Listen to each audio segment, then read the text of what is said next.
जय हिंद, जय भारत दोस्तों। मैं पुष्पेंद्र गौड़ पुनः आप सभी का स्वागत करता हूं मेरी चैनल गणित की चौपाल पर। दोस्तों, मेरे चैनल को सब्सक्राइब जरूर कर लीजिए ताकि आपको मेरे सारे वीडियो लगातार प्राप्त होते रहें। आइए हम शुरुआत करते हैं।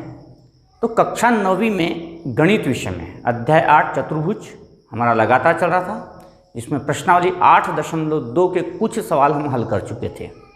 आज हम सवाल जो है प्रश्न नंबर 5 इसको हल करने जा रहे हैं। एक समांतर चतुर्भुज ABCD में E और F, यह E और यह F क्रमशः भुजाओं AB और CD के मध्य बिंदु हैं। उसने कहा है कि ये E भी मध्य बिंदु है और F भी मध्य बिंदु है। दर्शाइए कि रेखाखंड AF और BC, रेखाखंड AF और EC विकर्ण BD को समत्रिभाजित करते हैं। विकर्ण BD को AF और EC विकर्ण BD को समत्रिभाजित करते हैं। तो ये रहा विकर्ण BD। समत्रिभाजित का मतलब होता है BP बराबर PQ बराबर QB। ये आपको बताना है। ठीक है दोस्तों, इसमें जो विशेषताएं दी है पहले हम उसका प्रयोग करेंगे हल। तो सबसे पहले हम कुछ जो जरूरत पड़ेगी उसको पूरा कर लेते हैं। अब क्या जरूरत पड़ेगी उसको समझना बात। AB बराबर है CD के। क्यों है? क्योंकि ये समांतर चतुर्भुज है। तो समांतर चतुर्भुज की सम्मुख भुजा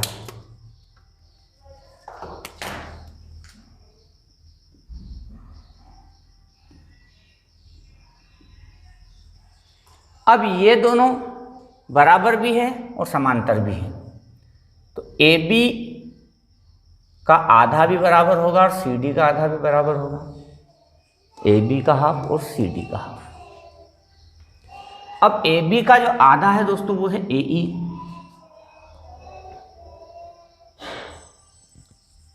और DC का आधा हमने ले लिया CF और साथ ही साथ AE समांतर भी है CF के, क्योंकि AB CD के समांतर था तो AE CF के समांतर होगा। अब ऐसा क्यों लिखा? तो अगर किसी चतुर्भुज की सम्मुख भुजाएं बराबर भी हो और समांतर भी हो तो वो चतुर्भुज समांतर चतुर्भुज होता है। अतः AECF एक समांतर चतुर्भुज है।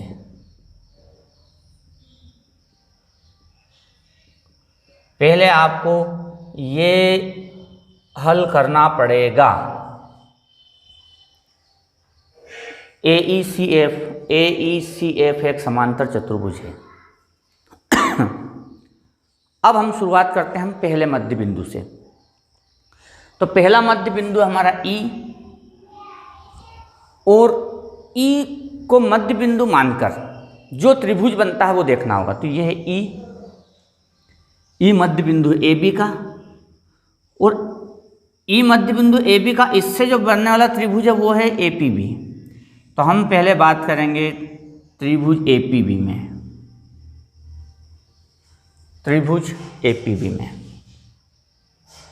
त्रिभुज APB में E मध्य बिंदु है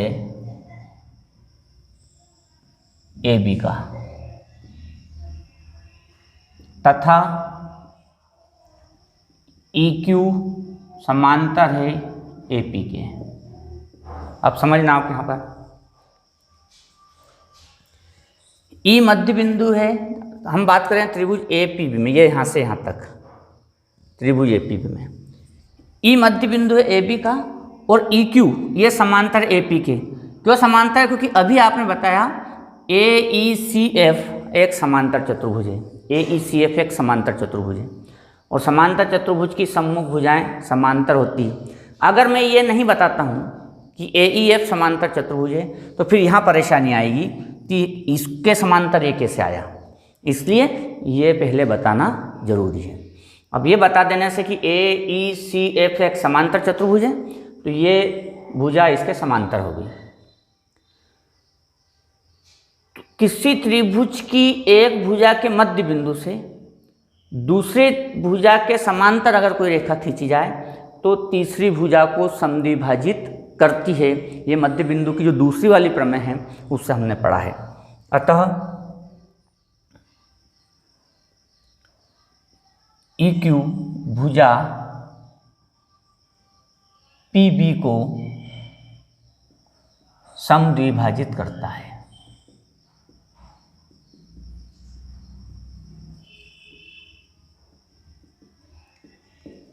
किससे? मध्य बिंदु प्रमेय से।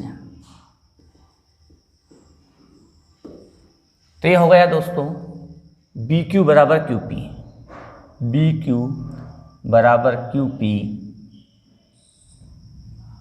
पहला भाग हल हो गया। अब दूसरा भाग हम हल करेंगे।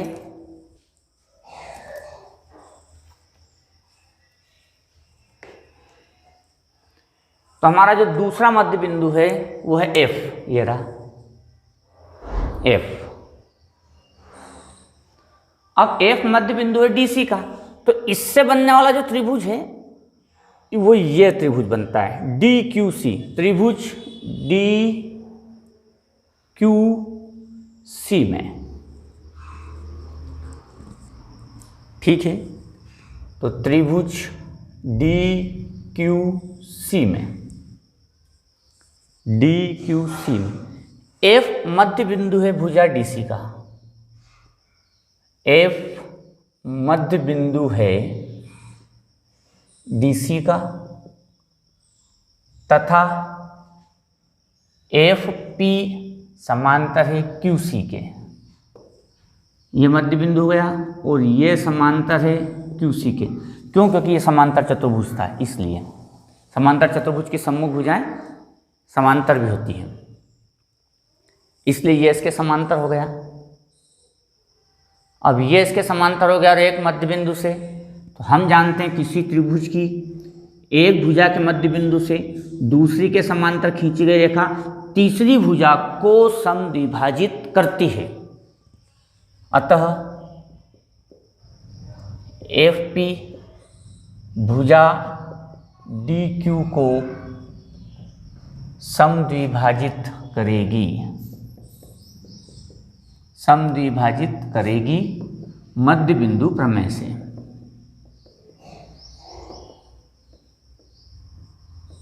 ये हो गया। अब FP समद्विभाजित कर रही है, इसका मतलब हो गया QP बराबर PD, QP बराबर PD। ये हो गया हमारा समीकरण 2। अब समीकरण 1 व 2 से, समीकरण 1 व 2 से, समीकरण 1 क्या है? BQ बराबर QP, BQ बराबर QP। और समीकरण 2 क्या है? QP बराबर PD, तो QP बराबर PD। इस प्रकार से आप देखें ये 3 भाग बराबर हो जाते हैं, 1 2 3। और अगर 3 भाग बराबर हैं इसका मतलब यह है कि जो विकर्ण है वो समत्रिभाजित होता है। तो इस प्रकार से यह सवाल हमारा यहाँ पर हल होता है और आप इस सवाल को बहुत अच्छी से मध्य बिंदु प्रमेय का उपयोग करके हल कर सकते हैं। हमारा अगला प्रश्न है प्रश्न क्रमांक 6। दर्शाइए कि किसी चतुर्भुज की सम्मुख भुजाओं के मध्य बिंदु, तो हमने मान लिया कि जो सम्मुख भुजाओं के मध्य बिंदु हैं, एक का P, इसका मध्य बिंदु Q, इसका मध्य बिंदु R, इसका मध्य बिंदु S। दर्शाइए कि किसी चतुर्भुज की सम्मुख भुजाओं के मध्य बिंदु को मिलाने वाले रेखाखंड, तो सम्मुख भुजा के मध्य बिंदु को मिलाने वाला रेखाखंड एक तो ये हो गया और एक ये हो गया। दर्शाइए कि किसी चतुर्भुज की सम्मुख भुजाओं के मध्य बिंदु को मिलाने वाले रेखाखंड परस्पर समद्विभाजित करते हैं, ये आपस में एक दूसरे को बराबर बराबर बांटते हैं, ये हमें बताना है। कौन? PR और SQ। तो किसी चतुर्भुज की सम्मुख भुजाओं के मध्य बिंदु, तो इसकी सम्मुख भुजाई है, इसका मध्य बिंदु मिला दिया, इसकी सम्मुख भुजाई है तो इसके मध्य बिंदु को मिला दिया, और सम्मुख भुजाओं के मध्य बिंदु को मिलाने वाले रेखाखंड परस्पर एक दूसरे को समद्विभाजित करते हैं, ये हमें बताना है। ठीक है, हल। हमने सबसे पहले एस आर तथा ए सी को मिलाया,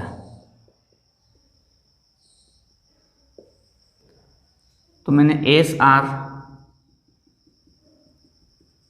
और ए सी को मिलाया।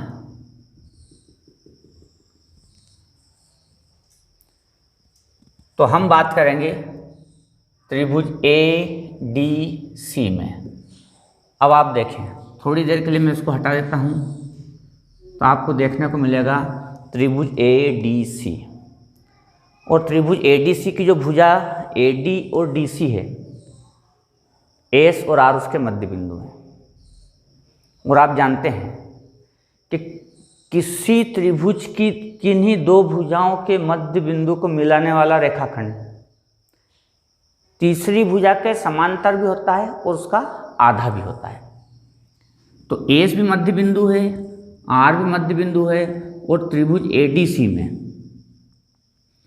किसी त्रिभुज की किन्हीं भी दो भुजाओं के मध्य बिंदु को मिलाने वाला रेखाखंड तीसरी भुजा के समांतर होता है, उसका आधा होता है। त्रिभुज एडीसी में एस तथा आर क्रमशः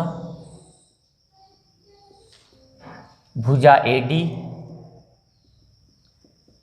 तथा सीडी के मध्य बिंदु हैं।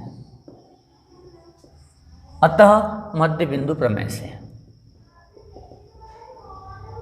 अतः मध्य बिंदु प्रमेय से क्या होगा, एस आर समांतर होगा ए सी के तथा एस आर आधा होगा ए सी के। यह हो गई समीकरण 1। तो ये हमारा ये एक भाग हो गया। अब दूसरे भाग में हम क्या करेंगे दोस्तों, अब हम मिलाएंगे P और Q को। P तथा Q को मिलाने पर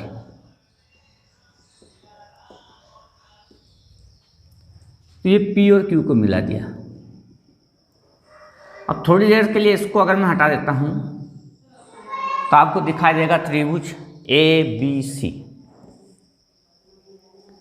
और त्रिभुज ABC में भुजा AB का मध्य बिंदु P है, BC का मध्य बिंदु Q है, और किसी भी दो भुजाओं के मध्य बिंदु को मिलाने वाला रेखाखंड तीसरी भुजा के समांतर होता है और आधा होता है मध्य बिंदु प्रमेय से।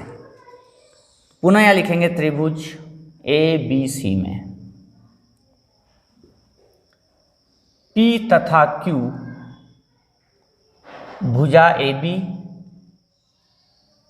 व BC के क्रमशः मध्य बिंदु हैं। अतः मध्य बिंदु प्रमेय से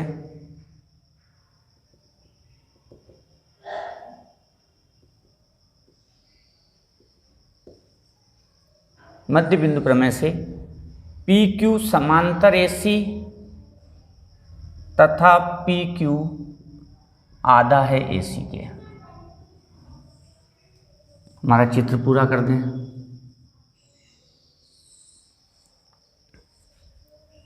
यह आपके आगे समीकरण 2 और समीकरण 1 व 2 से,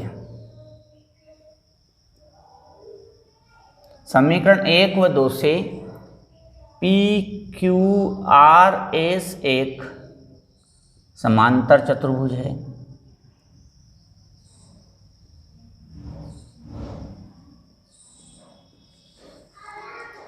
जो PQRS,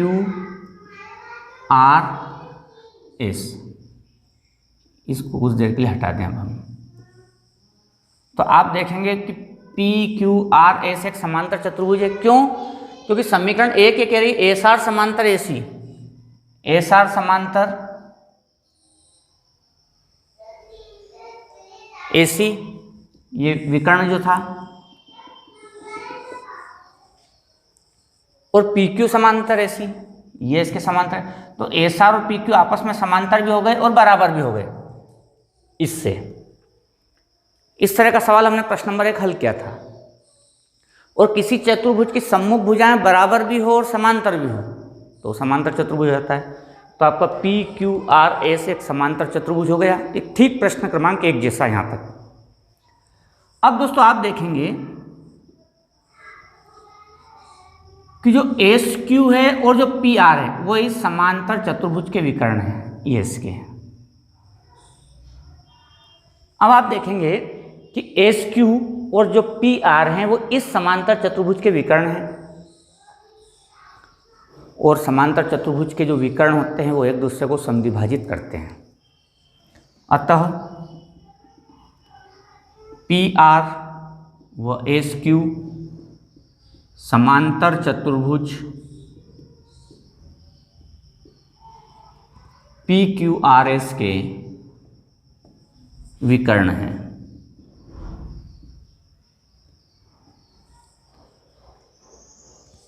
एस क्यू और पी आर समांतर चतुर्भुज पी क्यू आर एस के विकर्ण हैं, और कोई भी समांतर चतुर्भुज हो उसके विकर्ण सदैव एक दूसरे को समद्विभाजित करते हैं, तथा समांतर चतुर्भुज के विकर्ण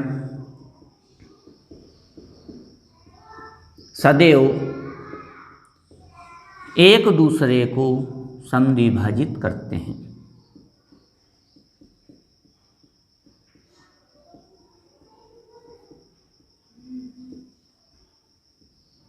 तो सिद्ध हो गया कि एस क्यू आर एस को पी आर एस क्यू को समद्विभाजित करता है। अतः पी आर एस क्यू को समद्विभाजित करता है।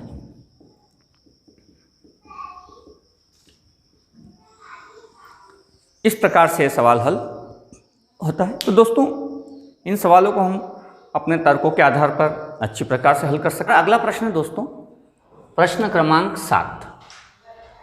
त्रिभुज ABC एक त्रिभुज है जिसका कोण C समकोण है। त्रिभुज ABC एक त्रिभुज है जिसका कोण C समकोण है, तो एक समकोण हो गया। कर्ण AB के मध्य बिंदु M से होकर, कर्ण AB के मध्य बिंदु, ये M जो है मध्य बिंदु से होकर BC के समांतर, BC के समांतर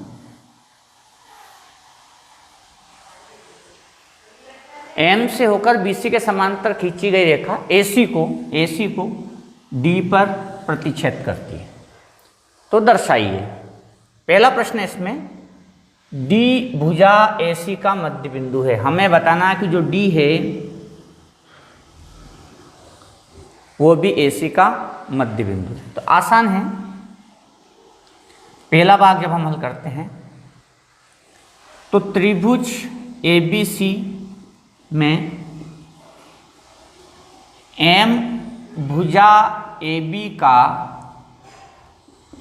मध्य बिंदु है तथा इसके समांतर, तथा MD समांतर BC। तो हम जानते हैं मध्य बिंदु प्रमेय जो दूसरी वाली है, किसी त्रिभुज की किसी एक भुजा के मध्य बिंदु से दूसरी के समांतर खींची गई रेखा तीसरी भुजा को समद्विभाजित करती है। अतः मध्य बिंदु प्रमेय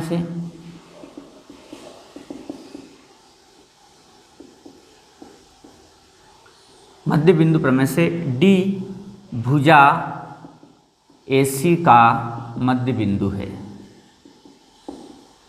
ये हो गया हमारा मध्य बिंदु प्रमेय से।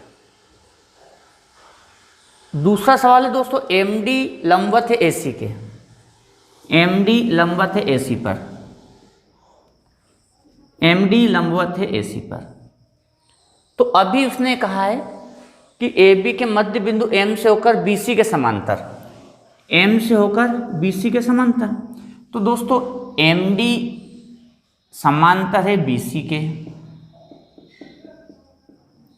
तथा AC एक तिर्यक रेखा है।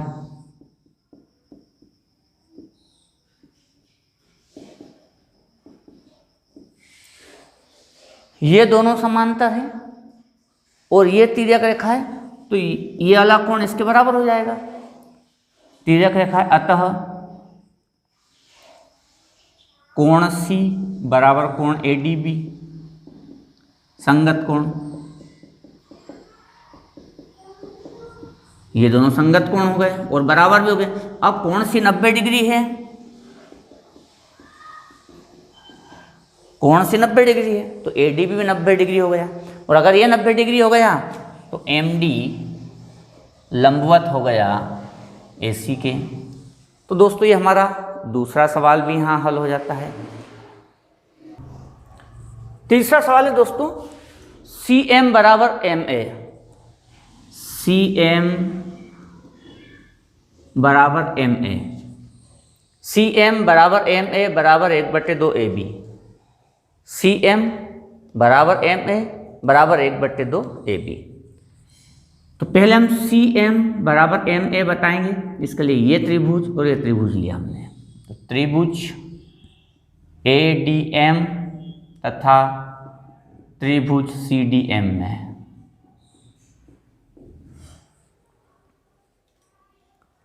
अब इसमें आप देखेंगे कि DM बराबर DM, उभयनिष्ठ भुजा, उभयनिष्ठ भुजा पहला भाग। D मध्य बिंदु है, इसलिए AD बराबर DC, AD बराबर DC, D मध्य बिंदु हमने पहले भाग में बताया था। यहाँ पर हमने बताया था D भुजा AC का मध्य बिंदु है। और कोण ADM बराबर कोण CDM, क्यों? क्योंकि DM लंबवत है AC पर, ये वाला कोण 90 डिग्री हो गया। तो भुजा कोण भुजा से त्रिभुज ADM सर्वांग हो गया त्रिभुज CDM के भुजा कोण भुजा से। और ये दोनों त्रिभुज अगर सर्वांग हो गए तो AM बराबर CM, अतः CM बराबर है AM के बाय CPCT। लेकिन जो AM है तो M मध्य बिंदु है AB का, M मध्य बिंदु है AB का, इसलिए जो AM है वो AB का आधा है। तो जो AM है वो AB का आधा है, क्यों? क्योंकि M मध्य बिंदु है AB का। तो दोस्तों इस प्रकार से यह सवाल हमारा हल होता है और आप इस सवाल को आसानी से हल कर सकते हैं। पुनः मिलेंगे एक नई प्रश्नावली के साथ, एक नए अध्याय के साथ। तब तक के लिए इजाज़त। जय हिंद, जय भारत।